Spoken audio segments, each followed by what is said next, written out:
Nice to meet you. Good morning. It's still morning for me. I don't know what time it is for you.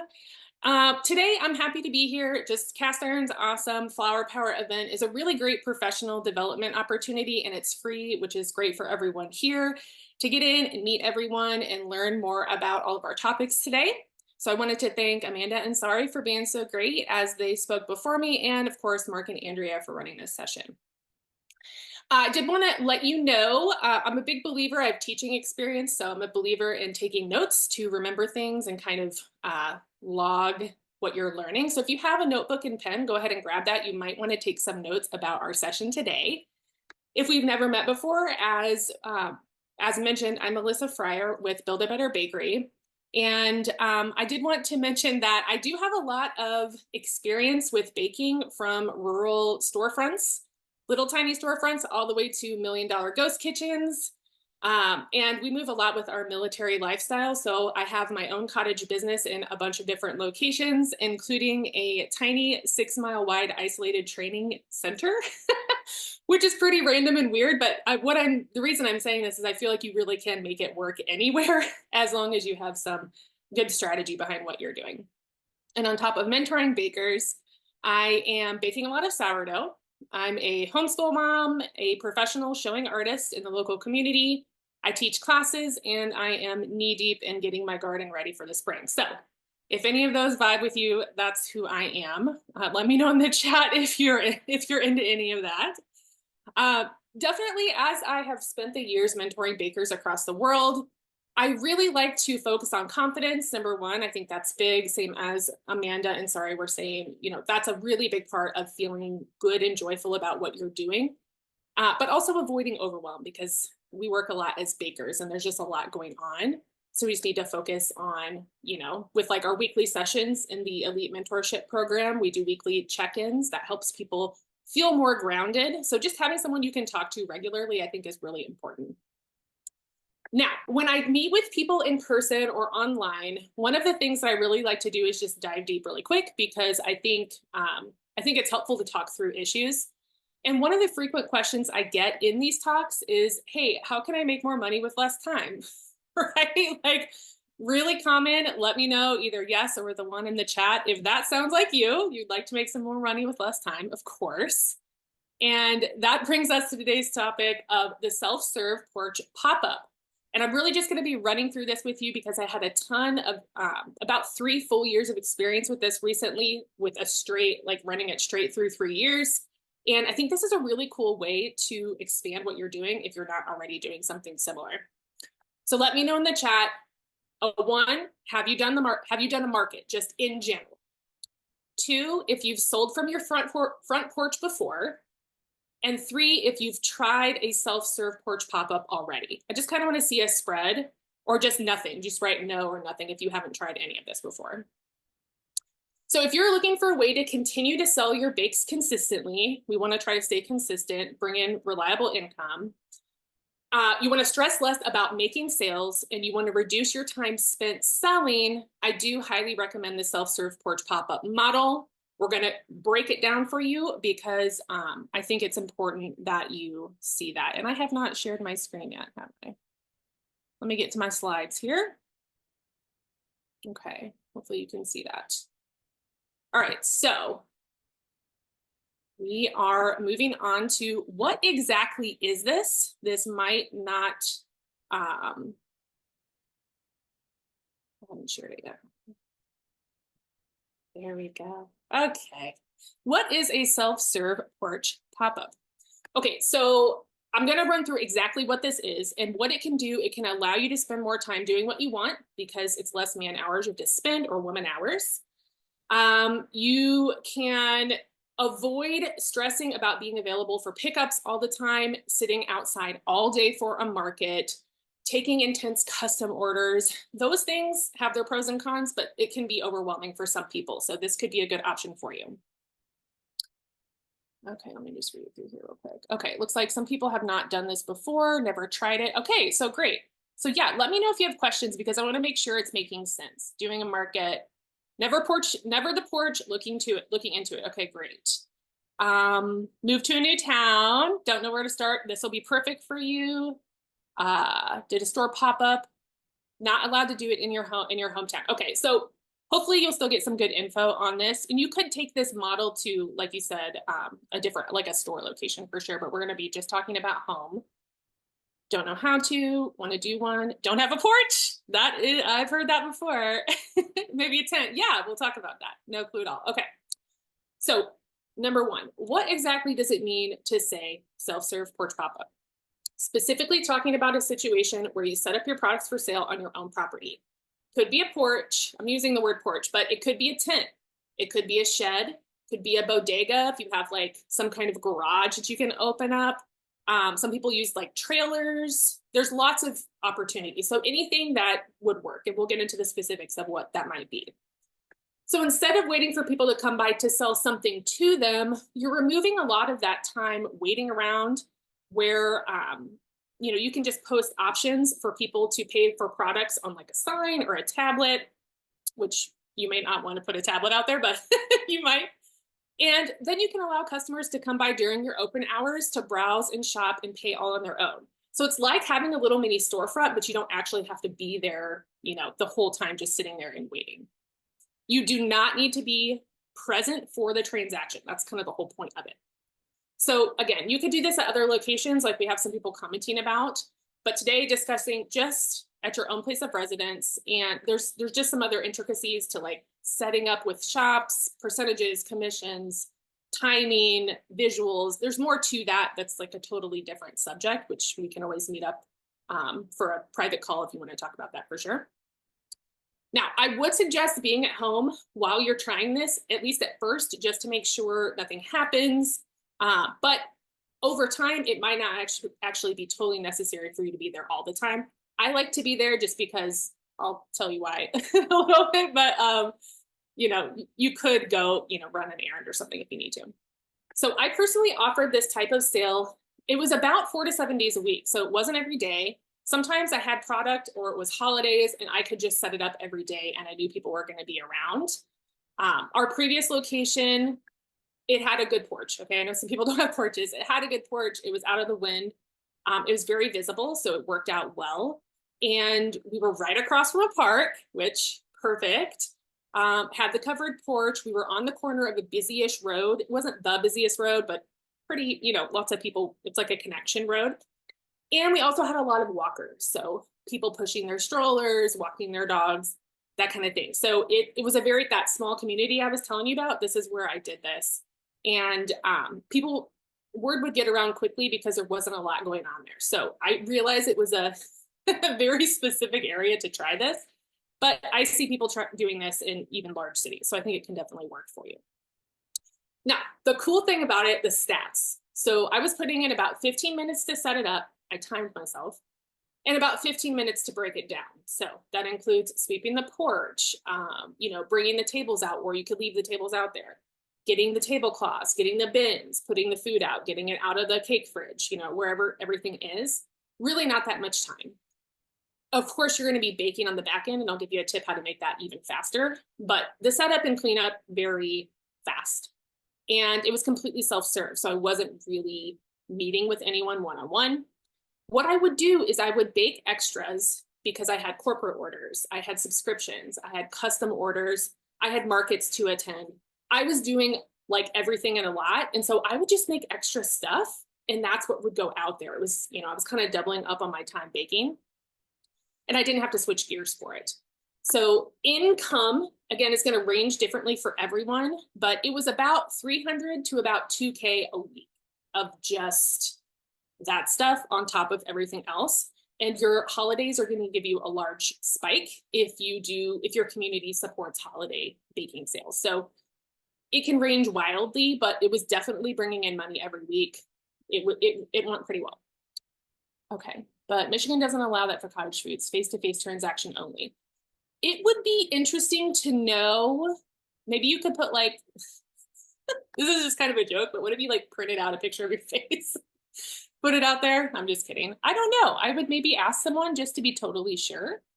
Not sure rules in Florida. Also live in a community with rules related to business. Yeah, okay, so HOA, I didn't put that in the notes, but yeah, HOA, some housing communities are either totally for it or totally against it or kind of a gray area. So I definitely agree you might have to look around um, for sure. But even if you can't do it, you can possibly take some info from this to do something at a store later. Okay, number 2. So what is self-serve? We've got that covered. Now, moving on, and continue to ask your questions or put your comments. I want to read them. 2, what are some things you'll need to get started with your own self-serve porch pop-up? I'm just going to run through them here, and you can let me know if you have questions about these. You'll absolutely first need to look at your personal sales area. So, not your, not where you live, but well, yes, where you live, your home, not your whole area, but just the house where you plan, or at the property where you plan to set up. Does the area need to be clean and safe to store products out of the weather and direct sunlight? Those are 2 things that can ruin your stuff like ASAP. Do you need to invest in some kind of tent or covering? It sounds like some of you might need to, or a trailer. How about a table or a rack or a bin? So once you pick the spot, make sure it's going to be clean and ready to use. How is everything going to stay up off the ground and stay protected? And where will all the product be held? So do you need to get a fridge to put out there? Do you need to get a cabinet of some kind that has doors? I've literally seen it all. So, you can kind of set it up, whatever your area, your space will hold or your products need. You can usually make it work. You might have to change it up a few times, but you can usually make it work. So you're going to check that everything is safe to use in that area for multiple people. I had in my small porch, it was probably, 12 feet by 5 feet, that porch area. I easily had like 10 people in there at one time trying to get stuff. So just imagine that the whole place is filled up. Is everything safe? Are they going to knock anything over? If you have hand railings like going up to the porch or somewhere on your property, are those in working order? Are you able to deal with ice or slippery surfaces? I used to live in a place that had like slate walkway, very slippery. So just watch all that. And then not the topic of this video, but if you do plan to do this, make sure that you have some insurance, because if somebody gets hurt on your property, insurance for your business can help cover that if they were there for like a business reason. So if you don't already have that, definitely look into it. Then you're going to want to think about how are they going to purchase it? Once they're there and you're not there, how is that going to go? Can you create a QR code for them to scan to get into your cast iron website? Maybe you have everything loaded in there with some photos. There's another payment platform that they can get to easily. You want to make it super easy. Like imagine a mom with like 3 screaming kids and she walks up to your porch. How can it be so easy for her that she can still make a purchase without being overwhelmed? You want to try to avoid having them type things out. That can get messy and it takes a long time. So QR codes are really a great opportunity. And if you do want to accept cash, I see some people do it, not a problem. Just make sure you have like a secured place, little lockbox that can't be removed. That's something that you can access at the end of the day. Consider how they're going to know the prices. Will each item be marked, or is there going to be a menu? Think about how people will know you're open. Will there be a sign somewhere so that they know to approach? How will you keep an eye on the porch area? This is a big one. Do you need to install some kind of security camera that can, like sometimes if you already have the Ring or something similar, it might not show you the whole area. So do you need to install a little camera that shoots down onto the table so you can see what's going on? Or can you see through a window clearly, etc.? For me, I did one that shot so I could see the top of all the tables and kind of people's like front or head. And then I did one that showed people coming and going from the front of the house. So I had 2 going at the same time just to kind of help match up the videos. All right, so at the very basics, you're going to need a clean area to set up out of the sun and weather. You're going to have items or situations to hold the product securely in case there's maybe a gust of wind or someone's kind of rummaging through products. Just make sure things are secure in there. You're going to need pricing and labels so people can see what's going on. And most states require labels anyway, but you're not going to be there to answer questions. So try to give everyone the most information as possible so that they end up buying it rather than not buying it because they maybe don't know what's in it. You're going to have some kind of signage set up, which we'll talk a little bit about in the marketing section. And just an easy self-serve payment system that's the least amount of clicks possible and takes the least amount of time and is the most accurate that you can get. Okay. Let me know if you have questions. Sounds like a great idea. Michigan. Okay, Michigan, Florida. Where should we go to make sure it's allowed in our city? You can definitely look at .gov websites. if you're a cottage baker, there's going to be probably some cottagefood.gov, situation. Every state's completely different and it is confusing. So maybe look into that, or if you have a permit or a license that you got from a, some kind of office, call them, ask them real quick. If you have an HOA, kind of look at the regulations. There might be a few places you have to poke around and kind of see. It looks like cast iron. Looks like Mark put up a link for cottage food law too, which might be helpful. Not sure if this worked in Hempstead, New York. We'll have to figure it out, but how do we go about finding it? Yeah, so the information, it's not a great answer that it's not all in one place, but definitely the .govs for your state. Health department, Daphne says, which is great. Sometimes it's the agricultural department for more rural communities, I've noticed, and then the health department for usually larger groups. Inside a loop of a community and no foot traffic goes through there. Yes, so that's the type of house I have right now. I totally get that. Do you suggest doing weekends and putting up bake sale like garage sign, leading people to my block? Yes, I have considered this as well. And I have, we're in a cul-de-sac and there's kind of like a more main road. I had considered putting like an A-frame or some kind of stick sign. Yes, up there. I also have had really good experience in this particular neighborhood using the Nextdoor app. Not necessarily something I used anywhere else, but so maybe try out different social platforms and see if you can get people on a regular schedule to swing by and check out what you have. Location, name, cottage shoes. Yeah, okay, great. So Mark's giving you some keyword info there to use. Depends on zoning. Yes, Lisa's right. State laws. Since I don't get visual foot traffic in my area, I always get nervous when posting my address on social media. Yeah, so I totally agree. And I'm not telling you to do anything that you feel uncomfortable with. This might not work for you because of that. Totally understandable. I have built a way to feel comfortable with that with my own like home security and things like that. But I totally get it. This might not be for you. You can definitely use some of these tips if you want to do it like a store or somewhere that isn't as personal to you. Hopefully that could work too. Or even some of these tips at markets if you want to do that. Yeah, I agree though. I understand. Pastor and is all laws on their side too. Yes, perfect. If you have a picture example, you can share. I didn't, Stephanie, I didn't pull that up. Maybe I can give it to Mark, and if he's going to send you like a replay link or something similar, I can get you some pictures. How do we go about advertising a big sale or porch bake? Yes. Okay. So let's talk about marketing. Oh, I went too far. Look at me. Marketing ideas for your porch pop-up. Okay. Now, as I mentioned, I did this at a very small, isolated place. So the way that I did it there is different than I would do it here because now we're in El Paso, Texas. Totally different vibe than the middle of the Mojave in California. Isolated from everyone, okay? So marketing is going to be different, but these are some things that I did at that small place. And then I mentioned like Nextdoor selling my sourdough weekly. I sell out in like 30 minutes. Like it's like almost amazing to me because I've never really used Nextdoor before. Some places are heavy on social media. Some places aren't. You might need to get like an email list built, something similar. So let's talk about marketing ideas. And then after I read through this, let me know what you think. So once you decide that a self-serve porch pop-up model is for you, you'll need to let people know about it, right? You can't just set it up and expect people to see it, especially if you live in a place like me where there's no one's driving by. We don't want any of your stuff to get wasted. So we want to be able to tell people. I personally love a good A-frame sign out by the walkway or visual for cars to be placed out when I am open. You might be able to leave it out and have on it that you're closed so people can see when to come by maybe the next day. So on the sign itself, I put the open hours so people know, because sometimes people are driving by, but they can't stop right then. So I let them know, hey, if you get here before 5, it'll be out here. You can put your name of your business, your logo, whatever it is you want, and something about what you sell, or just maybe bake sale, local bake sale, artisan bake sale, something like that, so they can get a vibe for what they're going to see when they walk up to your porch. And then I do put my phone number on the back of the sign, which is visible from the porch only, so that if something happens, there's a problem, people know that they're not just kind of like left by themselves. So that is on the back of the sign.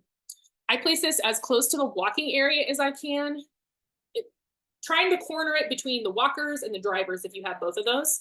So it's not in the way, but it's also not going to blow over. So if you have the A-frame, you might want to weigh it down depending on how windy it is in your area.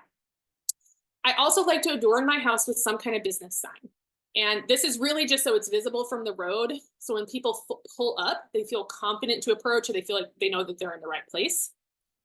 On social accounts, I do make sure that people know that I'm baking for the table before it goes out. So I do, hey, like 24 hours before, 48 hours before, hey, I'm going to have extra brownies. Hey, you can, we're going to have Valentine's cookies, that kind of stuff. Even if you, I mean, it would be good if you had photos, but even if you don't, just giving them kind of a heads up. I use a Facebook VIP group for that, so that they kind of get geared up to show up on the day you're going to put it out. As well as every morning, I take a photo of the table stocked. So I do the 15-minute stocking, take a good photo, do some close-ups of things that maybe are a little exciting or that people have been asking for. And I even put up a product list with that image so people don't have to scroll through the photos if they don't want to. That helps people plan their stops easier. So if you can post it in your group, on your page, in the socials, people will usually after work or on lunch break, they'll swing by. So I do that first thing in the morning when it goes out. During my sales days, additionally, you don't have to do this, but I did accept pre-bagged orders. So if I would post in the morning, I would get messages. Hey, can I grab XYZ? I'll pay you, like I'll go to your website and pay now. They would do that. And then I would just close up the bag, put their name on it. And I had a little rack where the prepaid orders were. So it was still self-serve. They would come at their convenience. But it had their name and information on it, so no one would take it or open it or, try to buy it or anything like that. So you can attempt to somewhat stick to trends for the holidays. I still suggest that because people will be interested in swinging by, especially to browse and kind of look around. And I think this can help if you're having slower pre-sales. Yes, you have to make it beforehand, so there's some risk with that, but then they get to look around and get what they want rather than, sometimes people don't want to commit to a pre-sale. So it's a pro and a con. And lastly, don't forget to include your business information on each item. It's going to be important, as well as appropriate labels, because you might have, tons of new people come in one day that are going to need to know that information. Maybe they're going to take it to a party, maybe they're going to share it, and you want to spread your information as far as possible. You can definitely provide bags as an additional tool so people feel comfortable walking away with their items. I did this for a while and then I quit because they were blowing away. But you could do that, and it would be cute to put maybe like a little coupon in there or an info sheet about your business or something like maybe another service that you provide, like if you teach classes. And then when people take their stuff home, they'll see your information inside. As an added bonus, if you do any kind of pre-sales or if anything's coming up, definitely post like a QR code sheet. So when people show up, they can scan it and they can sign up for your pre-sale or your class, or they can join your email list, or they can follow you, all that kind of good stuff. Like just have that plastered up there or maybe by the payment area so that they know that they can do all of that on their own. And then lastly, just definitely consider getting partnered with maybe another business, multiple other businesses, an influencer in your area that maybe reviews food, things like that, to help you spread the word about your pop-ups. Have them come, do a video, give them some free product, whatever you need to do to get people interested in seeing what you're doing. And then maybe you can collaborate and all that other stuff, depending on what they have going on. Okay. Kitchen Facebook group, got it. Thanks for all your information, presentation, to hop off, look forward. Yeah, absolutely. Okay. I get plenty of foot traffic because I live in Brooklyn, New York, right next to a school. Uh-oh, that's a good one. I definitely feel like I would need to sit out front, sit right by the window, let folks know I'm yeah. Well, you can have, those cute little signs that's like, smile, you're on camera. I mean, you could put something like that out too. But I think, honestly, if you wanted to be out there like the first week or two, that might help you feel comfortable. I will say that sometimes people don't approach because they see a person. Some people are just a little anxious still. I think maybe COVID and all of that. So definitely do it if that makes you feel comfortable, but you might actually get more traffic if you aren't out there. I'll talk a little bit about what has happened to me to give you a view on that. When doing your first one, how many people do you plan for? That is maybe, okay. So Daphne, honestly, for your first one, I would make it as least painful as possible for you. Make extra of something you're already making. Don't make too much. Like my goal for you, honestly, is to sell out. Like I don't want you to have anything left. Do your best hits, the things that people love. Don't try anything new or something that people wouldn't know. Do a couple, 1 or 2 or 3 biggest hits, put some extra out there, tell people about it and see how it goes. It might take some time for people to learn about it and to be comfortable coming by regularly. I think the time frame is different, for everybody, but yeah, don't don't go too hard just in case, or make everything freezable, bring it in and freeze it if it doesn't sell or something like that.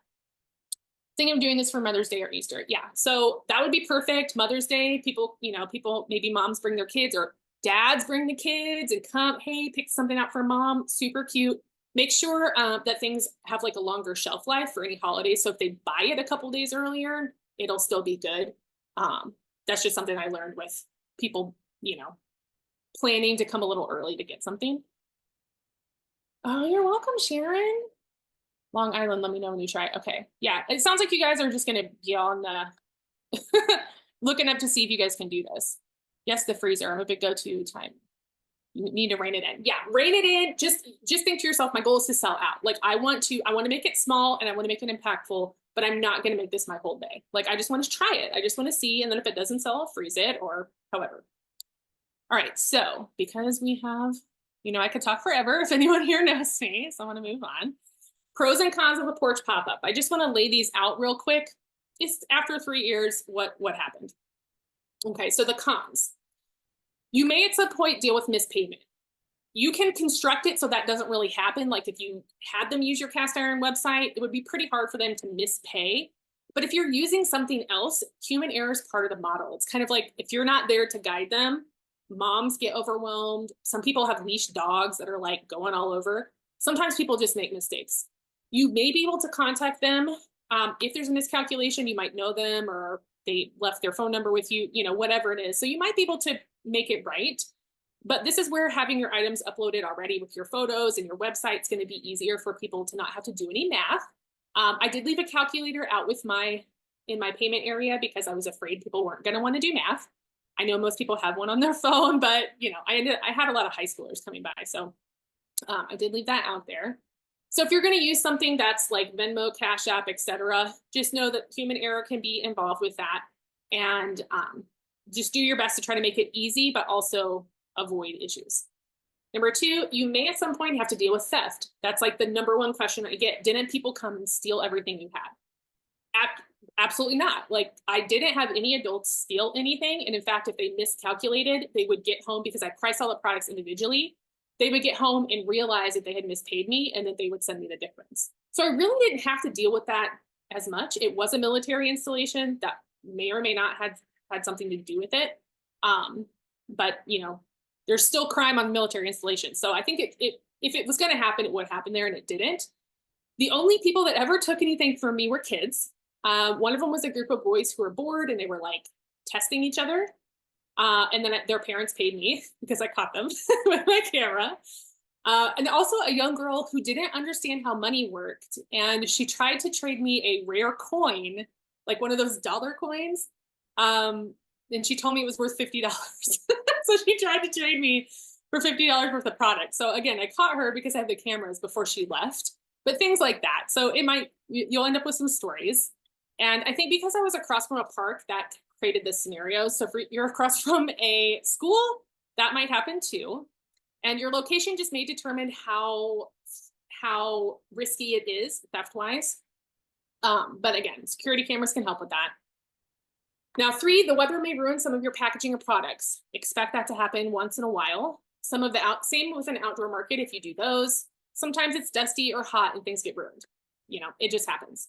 It's just part of the porch pop-up model. Although you could get something like a cooler or a porch covering to help with this. And you definitely want to keep everything in an airtight container to avoid losing product to weather. So just make sure it's not like a loosely closed bag. Just make sure everything's airtight, get a heat sealer, whatever you need.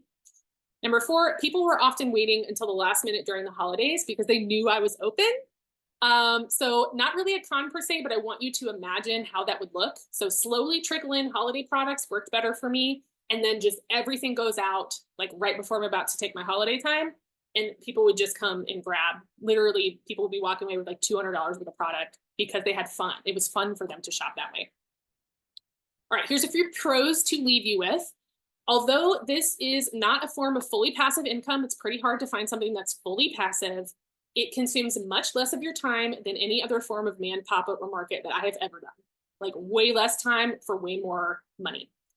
You can set this up anytime you're already at home or baking and just sell while you're working. So it's kind of like you're doubling up on your time. 2, it's also a great way to promote your business consistently. So if you're having trouble with that, It gives people a chance to try your products. If, maybe you only sell your minimum orders like $200 or $300, like mine used to be for custom work, it can get them in there getting a $6, bag of something. So they get to know you and get to see how you bake, and they can see a wider range of what you're making. Number 3, if you tend to have some product on hand anyway, this is a great way to sell that product more quickly without having to schedule individual meetups, which take so much time. They can just come on their own. Number 4, if you open the pop-up regularly, you'll create a loyal client base who just loves stopping by and grabbing something. That's what I was noticing. Sometimes it was just $6 here, $10 here, but they were coming by every day because it became part of their routine. And it's a habit, and they're going to tell people about their habit. So it's just more support for you. And then 5, for the small amount of time invested to set up and break down, for me, it was 30 to 45 minutes max. It has potential to bring in a lot of sales on top of that, and it is not stressful to run, in my opinion. So I would absolutely recommend this to any baker who has a product safe area to place items for sale, can have the pop-up regularly open, has the ability to be home to help manage any issues, especially as you get started. And 4, has the ability to promote the pop-up via a website, social, email, partnerships, etc. So just have the ability to get the word out. I know some people haven't set all that up yet. So definitely get 1 or 2 avenues of telling people ready first before you start, just so that you have a way to be known in your area. I'm going to do those really quick. Planning a springtime pop-up cafe amongst family and friends. Dry run, good. Dry runs are good. Thinking of putting a QR code in the flyer invite. Perfect, yes. Small survey listing flavors, yes. To gauge everyone's interest. Perfect idea, definitely do that. Okay, connect. Okay. How do you worry about people cheating you? You mean like people not paying enough? Like I said, it was really like that little girl.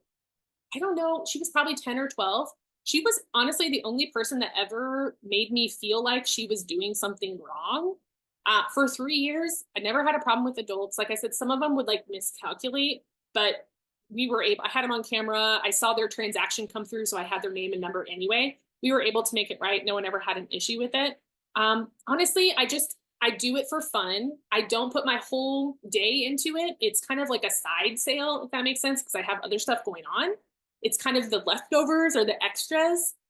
It's just an extra fun thing. And sometimes it can be thousands of dollars of sales. So it ends up working out. Sometimes it's a couple hundred, that's okay too. I let that part go, I guess. And I guess I think to myself, if someone's willing to come up here and steal a brownie, they must really need that brownie. Like it's okay. It's not going to ruin my day. So, but some places are higher crime. So it really depends on how you feel about it. Still sounds like an awesome idea. I can't wait to try this. Okay, Sharon, yes, if you have questions, there's my website. You can do a little contact thing. Let me know. What is the Facebook group? Okay. Cool. Oh, so Build a Better Bakery, Ellen, thank you. Shared. Oh, you're so sweet. Okay. Thank you. Wow. Yeah, you guys can join the group if you want to. The brand page has events and things on it as well. So both of them are useful. The group is pretty active, so if you want to come in there and hang out, you definitely can. Before I let you go, if y'all are interested in more professional development opportunities with me specifically, I would like to invite you to a positive pricing mindset bite-sized workshop. I know that's a mouthful, but essentially we're covering how to not feel bad about your pricing, at its basic form, with a bunch of other bonuses and extra ways to get more mentorship and further your education on pricing and things like that. So this is kind of like square one, meeting you where you're at. If you feel bad about asking for money, we're going to talk about mindset with that. It's really super important. I like to do that during Q1 just to get you in gear so that you're all set up and ready to go by the holidays so you can knock the year out of the park. I'm going to be doing that on Monday. So if you go into those groups, you'll see that information right away. You can join on the website. We also host bakers in our group Elite Mentorship Program with those weekly coaching sessions. That's included. So that's a good one. I do offer private coaching if you want to be by yourself. Understandable. We do that too.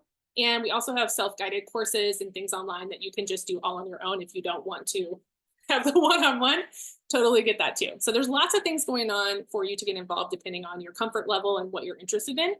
You can pop over to the website. It's buildabetterbakerynow.com, which you can see here. I think maybe maybe I'll put it up in just a second. If any of that sounds useful for you, and I wanted to thank you for being here with us today. Let me know if you have any other questions about pop-up sales model or just in general for me, and I can answer those now. Amazing. Melissa, thank you so Thanks. much. What time on Monday is the event? It's Is 4 to 5 Mountain Time, so I'm going to do these in the evenings for people who work. And then I also send replays. So if you can't show it up, you'll get the replay and all the bonuses like a couple hours later. amazing?